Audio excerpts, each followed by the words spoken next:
Hello guys, welcome back to my channel nursing exams made simple. आज का जो हमारा टॉपिक है वो classification of anti hypertensive drugs है। हमने अपने लास्ट सेशन में जो किया था वो कार्डियोवास्कुलर ड्रग्स के ऊपर किया था, जिसमें हमने एंटी हाइपरटेंसिव ड्रग्स को छोड़ दिया था। तो अब हम इस पर फोकस करते हैं। तो आइए शुरू करते हैं। When we start discussing about the antihypertensive drugs, we should know what are the regulatory mechanism in our body that controls our blood pressure. अगर हमें ये पता होगा तो हम इसके प्रोसेस के बेस पे ही हम ड्रग्स को अच्छे से याद कर पाएंगे। तो हमारी बॉडी में जो ब्लड प्रेशर कंट्रोल के मैकेनिज्म होते हैं वो बड़े ही अच्छे होते हैं। हमारी बॉडी में बहुत सारे रिसेप्टर्स होते हैं जो हमारी ब्लड वेसल्स के ऊपर प्रेजेंट होते हैं, हमारे हार्ट के ऊपर प्रेजेंट होते हैं, लंग्स के ऊपर प्रेजेंट होते हैं। पैरो रिसेप्टर्स होते हैं जो हमारे जो सर्कुलेशन है उसमें ब्लड ब्लड प्रेशर के डिक्रीज होने को बहुत ही जल्दी सेंस कर लेते हैं। तो हमारी बॉडी में क्या होता है, अल्फा रिसेप्टर्स होते हैं। अल्फा 1 रिसेप्टर्स जो होते हैं वो हमारी ब्लड वेसल्स के ऊपर प्रेजेंट होते हैं। जब भी हमारी blood vessels decrease in blood pressure sense करती हैं तो ये क्या करती हैं, ये कंस्ट्रिक्शन करती हैं। There is a constriction in the blood vessels, so it increases the systolic vascular resistance. Ultimately what it does, it increases the blood pressure. Second, we have the baroreceptors, that we have beta 1 and beta 2 receptor. These receptors are present on the heart and the lungs. Okay, these receptors are present on the heart and the lungs. What it does when it increases, when it senses there is a decrease in the blood pressure in the circulation, what our heart does increases the force of contraction. It beats fast, it tries to compensate the body, it increases its heart rate. When there is an increase in the heart rate, there is an increase in the cardiac output, and ultimately there is an increase in the blood pressure. Next we have our kidneys. When our kidneys sense there is a decrease in the blood pressure, what our kidneys does, our kidneys releases, what our kidneys does, our kidneys releases renin. हमारी kidney क्या release करती है, renin release करती है। And there is a enzyme that is release from the liver, that is angiotensin. मैंने अपने आपको है जो हमारा हीमोडायनेमिक्स का क्लास था मैंने उसमें आपको समझाया था। There is enzyme known as angiotensin. In presence of renin, angiotensin is converted into angiotensin first, and when angiotensin first is converted in angiotensin 2 in presence of angiotensin converting enzyme which is released by the lungs. In presence of angiotensin 2, our kidneys adrenal medulla releases aldosterone. There's an increase in aldosterone. What is aldosterone does? What aldosterone does, when there is an increase in the aldosterone in our body, it increases the reabsorption of water and sodium. It starts to conserve water and sodium. When our body starts reabsorption of the water and sodium, ultimately what it causes, BP is increased. This is the mechanism by which our body compensates its blood pressure. Now let's start to the blood pressure mechanism drugs. Now what is the hypertension? Hypertension is extreme increase in the blood pressure. When there is an extreme increase in the blood pressure, what we want to do, we want antihypertensive drugs. What it does, it promoted the dilation of the peripheral blood vessels, thus decreasing the blood pressure, peripheral vascular resistance, and afterload. It reduces the cardiac contractility and reduces the volume.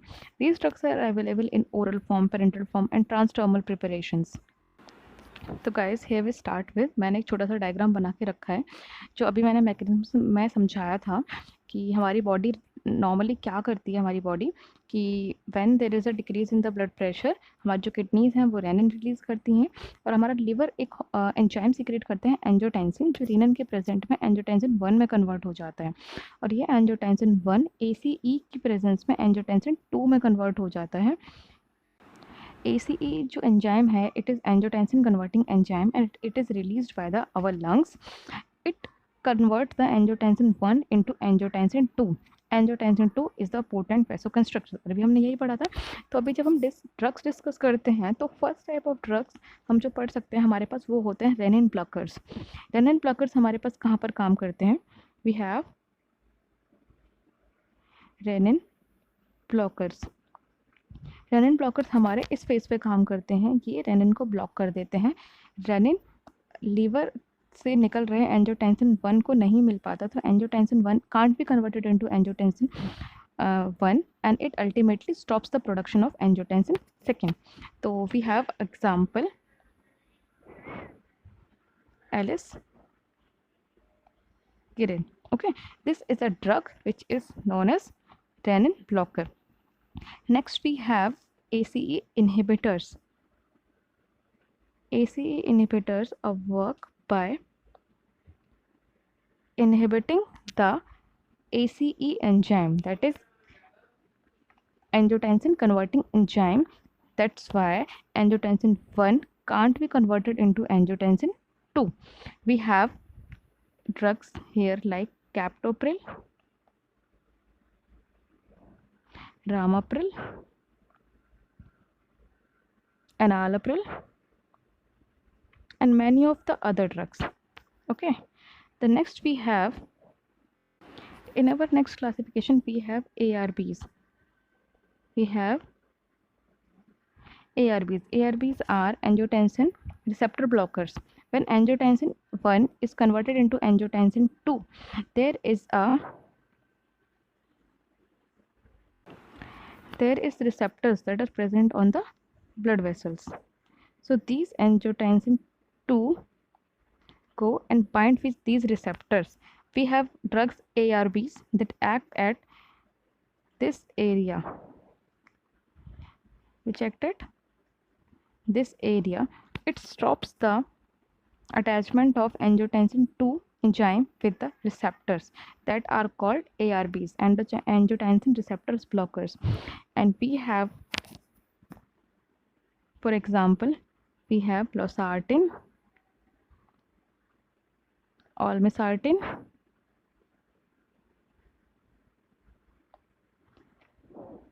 valsartan are these examples. Okay, as we discussed earlier, we have one class, that is angiotensin converting enzyme inhibitors, that stop the conversion of angiotensin 1 to angiotensin 2, and it blocks the vasoconstriction and the fluid retention from the aldosterone ultimately. Example हमने क्या discuss किया है अभी? It has captopril, enalapril, benzapril, lisinopril, quanipril, and fosinopril. Next class we have the angiotensin 2 receptor blockers that are called ARBs. It blocks the angiotensin 2 from binding to a specific vascular smooth muscles and adrenal gland receptor sites, and stop the vasoconstriction and the fluid retentions in our body. The example of these ARBs are losartan, valsartan, candesartan, and irbesartan. There are the little side effects of the ARBs, as we have when the person is taking the ARBs, there's a chance of dry cough or angioedema in the body. Next class we have calcium channel blockers. When we discuss about the calcium channel blockers, we have two type of the drug. Calcium channel blockers, we have two type of the drugs. First we have dihydropyridine,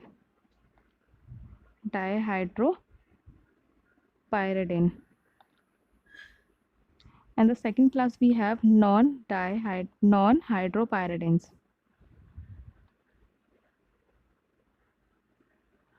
okay, non hydropyridines, जो dihydropyridines होती हैं वो एक selectively calcium channels पे काम करती हैं. हमारे जो ब्लड वेसल्स होते हैं उनके अंदर स्मूथ मसल सेल होता है जिसमें एल टाइप के कैल्शियम चैनल ब्लॉकर्स होते हैं. तो this type of drugs dihydropyridines works only on the selectively L type of calcium channel blockers, thus reduces the systolic vascular resistance and ultimately it decreases the blood pressure. Example we have amlodipine and nifedipine. When we talk about the non-hydropyridines, these are non-selective. It means it doesn't need only the L type of calcium channel blockers.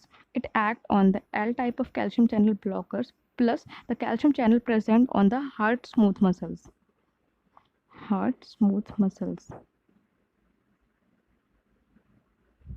What it does ultimately, it decreases the contractions of the heart, it decreases the heart rate, and it decreases the contraction velocity, and ultimately it decreases the blood pressure. Example of non-hydropyridines we have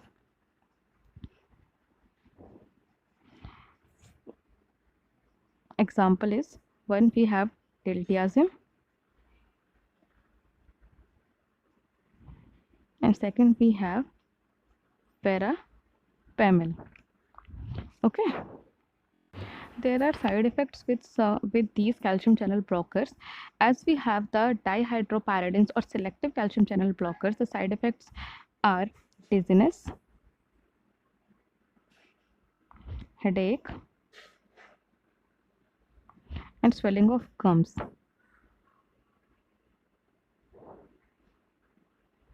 When we talk about the non-hydropyridines, we have the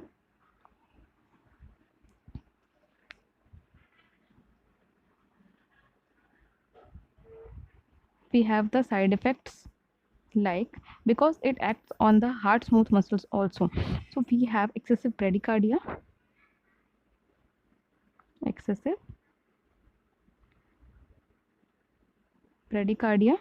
and the cardiac contraction abnormalities or arrhythmias.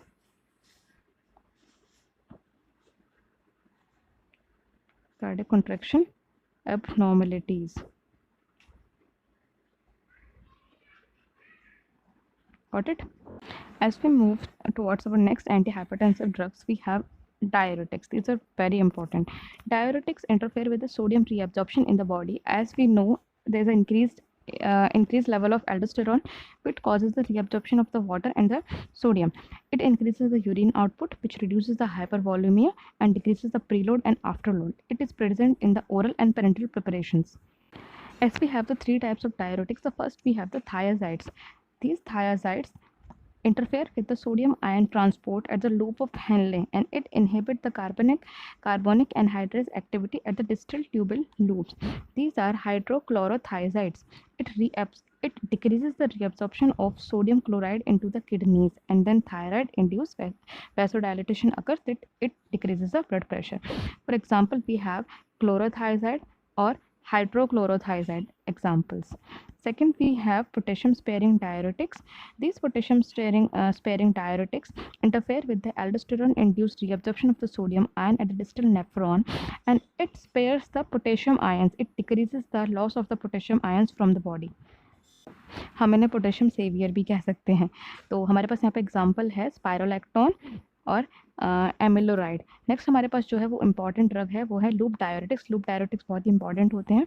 This interfere with active transport of the sodium ions in the loop of Henle. इसका एक question पूछा जाता है कि what loop diuretics act at which site of loop of Henle. तो loop diuretics acts at the ascending limb of loop of Henle. तो आप इसे अलग से स्टार मार्क करके लिख लेना. And it inhibit the sodium chloride and water reabsorption. Example are furosemide and torsemide. Okay, next, what are the major side effects of the diuretics? There is a GI irritation, hyponatremia, inhibition of the sodium reabsorption in the kidney tubules. It causes the orthostatic hypotension, hyperuricemia, and dehydration. Sometimes it causes the hyperglycemia also. And furosemide may cause, important है, furosemide may cause hearing problems when administered rapidly. अगर हम इसे fast push कर देते हैं patient के अंदर, तो थोड़ा सा hearing problems आ जाता है patient के अंदर.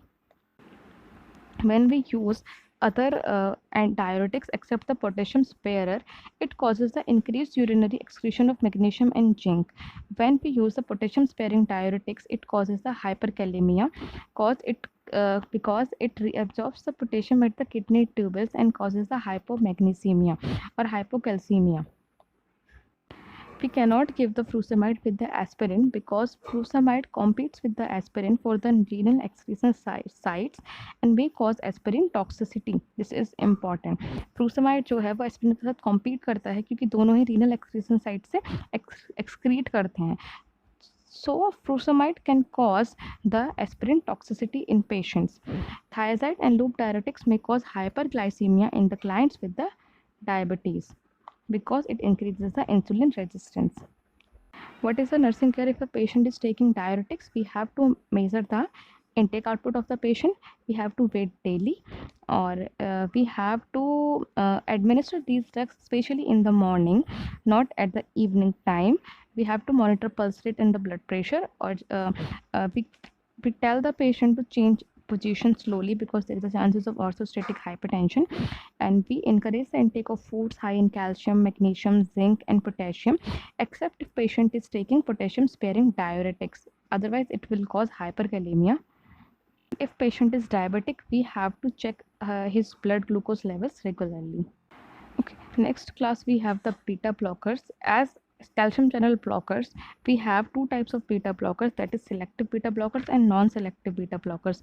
The selective beta blockers act only on the beta 1 receptors. Beta 1 receptors that are present on the heart.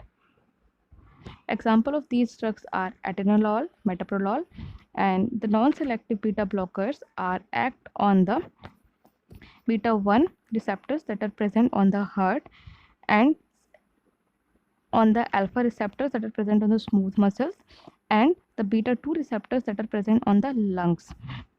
These act on both beta 1 and beta 2 receptors, thus decreases the cardiac output and decreases the systolic vascular resistance, thus decreases the blood pressure. Example of non-selective beta blockers are labetalol and carvedilol. Next we have alpha 1 blockers. Alpha 1 blockers are act by inhibiting effects of norepinephrine by blocking the receptors that control the vasomotor tone.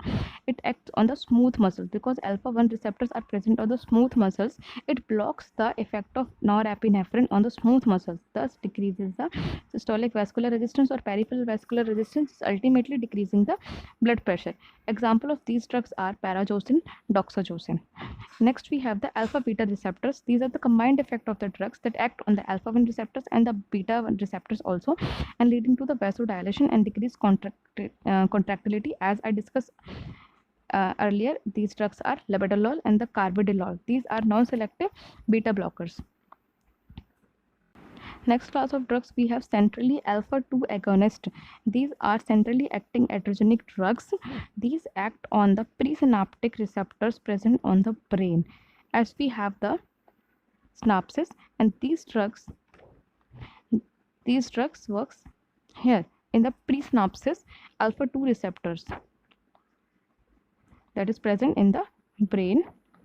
What it does, it decreases the catecholamine production and provides the negative feedback to the brain that ultimately decreases the peripheral vascular resistance or systolic vascular resistance and decreases the cardiac output. We have example is these in these types like clonidine and methyl dopa.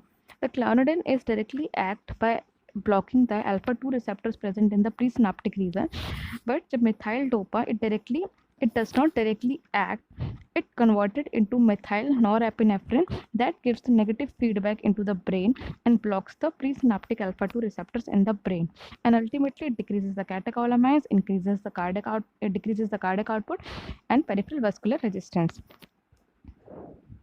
Okay, in last classification we have some direct vasodilators. These relaxes the smooth muscles of arteriole and resulting in the decreased peripheral vascular resistance that ultimately decreases the blood pressure. Example of these drugs are hydroalazine and minoxidil, nitroprusside and dioxide. What are the major side effects if a patient is taking antihypertensive drugs? First of all, we have to check his blood pressure. It can cause the orthostatic hypotension. It causes the dizziness.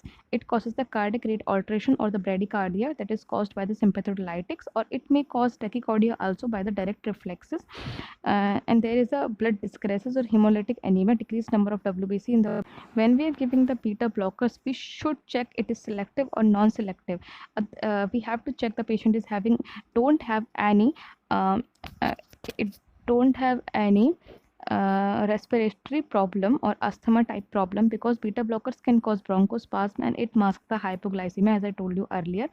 The ACE inhibitors जो हैं हमारे पास, it may cause dry cough and small percentage may develop the life threatening angioedema.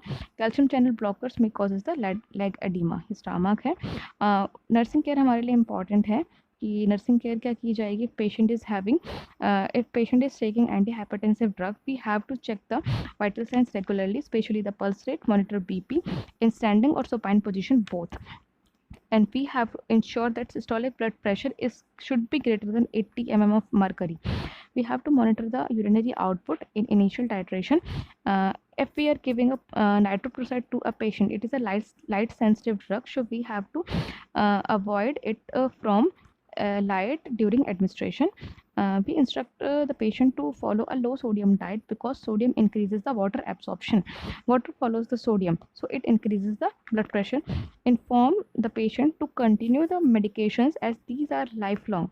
If he abrupt the medication of if there is any cessation of the medication, it causes a rebound hypertension.